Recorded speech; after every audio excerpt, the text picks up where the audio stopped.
Assalamualaikum warahmatullahi wabarakatuh. Sebelumnya, perkenalkan, nama saya Dodi Setiawan. Saya dari PPG Prajabatan, jurusan Fisika tahun 2022. Di sini saya akan membahas mengenai panduan profiling peserta didik yang akan saya lakukan. Untuk yang bagian pertama, untuk pengambilan data, saya menggunakan teknik pengambilan data menggunakan tiga instrumen, yaitu observasi, yang sudah saya samakan pada topik 2, instrumen angket, dan wawancara. Nah, untuk sampelnya sendiri, saya akan mengambil sampel 2 siswa kelas 11 MIPA 3 di SMA 2 Sukoharjo. Kemudian untuk aspek pengamatan profiling, saya akan menggunakan 10 aspek. Yang pertama, perkembangan fisiologi, kemudian perkembangan psikologi yang meliputi perkembangan kognitif, emosi, sosial, dan moral. Kemudian ada motivasi belajar, etnik dan kultural, status sosial, minat, kemampuan awal, gaya belajar, dan perkembangan motorik peserta didik. Kemudian selanjutnya, untuk identitas peserta didik, saya menggunakan beberapa hal yang akan nanti saya tanyakan. Ada nama, nomor absen kelas, jenis kelamin, usia, alamat. Kemudian ada anak keberapa dari berapa bersaudara, mereka bertinggal bersama siapa, dan pekerjaan orang tua. Kemudian selanjutnya, untuk instrumen penelitian seperti tadi yang sudah saya bahas, ada 3, wawancara, angket, sama observasi. Untuk yang pertama, untuk tahapan fisiologis, saya menanyakan mengenai tinggi badan, berat badan, gangguan penglihatan, riwayat penyakit, dan apakah sudah mengalami perubahan seks sekundernya. Nanti akan dikonfirmasi melalui wawancara. Kemudian untuk tahap psikologis, yang pertama ada tahapan kognitif. Oke, aspek yang dinilai itu pemahaman materi, kemudian kemampuan berpikir abstrak dan menalar logis, kesulitan dalam pemahaman materi pembelajaran, kegiatan diskusi dan penyelesaian masalah, dan refleksi diri. Kemudian untuk yang kedua, yaitu perkembangan sosial. Oke, saya akan membahas tentang bagaimana berkomunikasi, bagaimana bekerja sama, berinteraksi dengan teman dengan berbagai latar belakang, kemudian dapatkah menerima kritik dan saran dari guru, yang terakhir bagaimana mengemukakan pendapat dalam sebuah forum. Kemudian untuk perkembangan emosi, saya akan membahas bagaimana kemampuan ekspresi peserta didik, apakah mampu mengekspresikan dirinya, terus kemudian kemampuan percaya diri tentang kemampuannya, terus pengambilan keputusan penting, terus sikap lapang dada dalam penerimaan kritik dan saran, dan sikap berani bertanya dan menjawab. Selanjutnya untuk tahap psikologis yang terakhir adalah moral. Oke, aspek yang dinilai seperti moralnya, saya merasa gelisah ketika berbohong. Oke, kemudian merasa bangga apabila melakukan pelanggaran.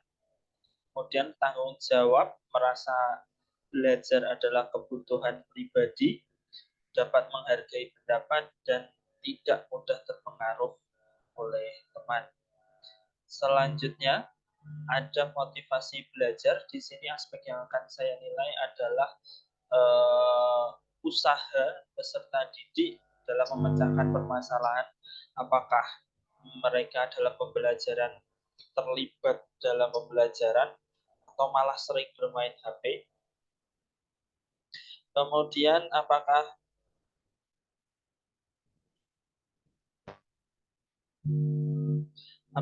waktu berjalan sangat lambat apabila sampai pada pelajaran yang tidak mereka sukai.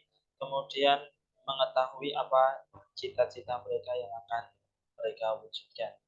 Selanjutnya untuk tahapan etnik peserta didik, saya akan menilai bagaimana mereka menghormati dan menghargai perbedaan etnik, bagaimana berinteraksi dengan teman yang berbeda etnik, kemudian apakah mereka mampu bekerja sama, kemudian apakah ada perlakuan diskriminatif terhadap teman yang berbeda etnik.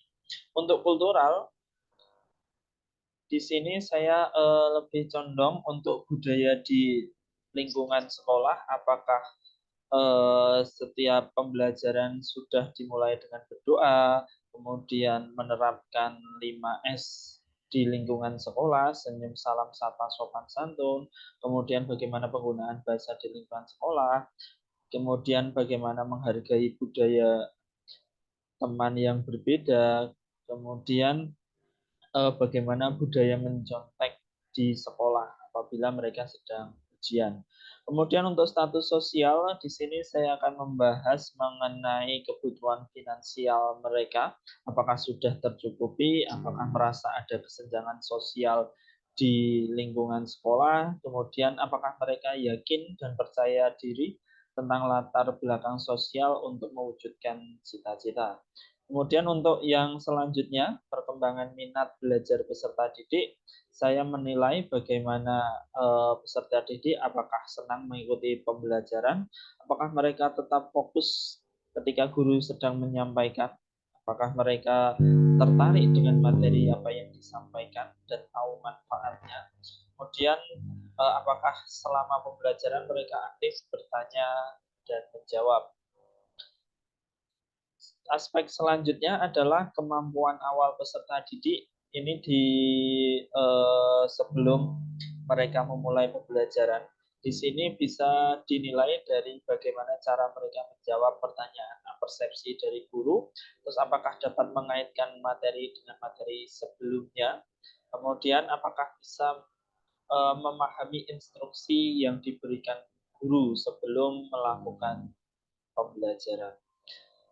Terus selanjutnya ada gaya belajar peserta didik, ada visual, auditori, dan kinestetik.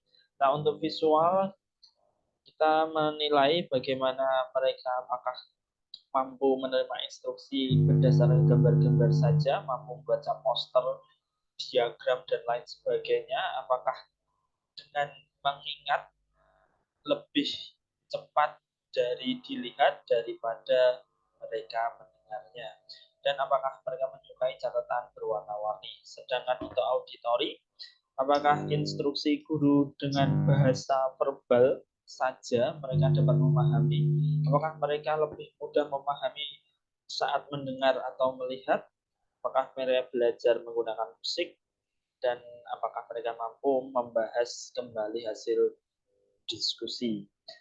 Terus yang terakhir ada kinestetik, gaya belajar kinestetik. Apakah peserta didik dapat mendemonstrasikan materi yang disampaikan guru? Apakah mereka dapat juga merangkai alat-alat praktikum? Apakah mereka lebih suka belajar di dalam atau luar ruangan?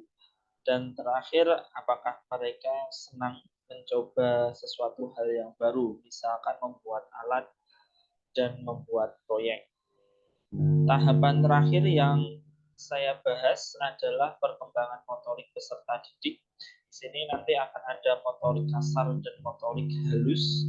Untuk aspek yang dinilai, yang pertama, apakah mereka duduk, berdiri, belajar, berjalan itu lancar, tidak ada masalah. Apakah mereka dapat bersepeda dan berenang dengan baik? Apakah tulisan mereka rapi? Apakah mereka bisa memainkan permainan puzzle dengan lancar? Dan terakhir, bagaimana cara mereka memotong benda agar ukurannya sama? Oke, baiklah. Berikut tadi adalah panduan profiling yang telah saya buat.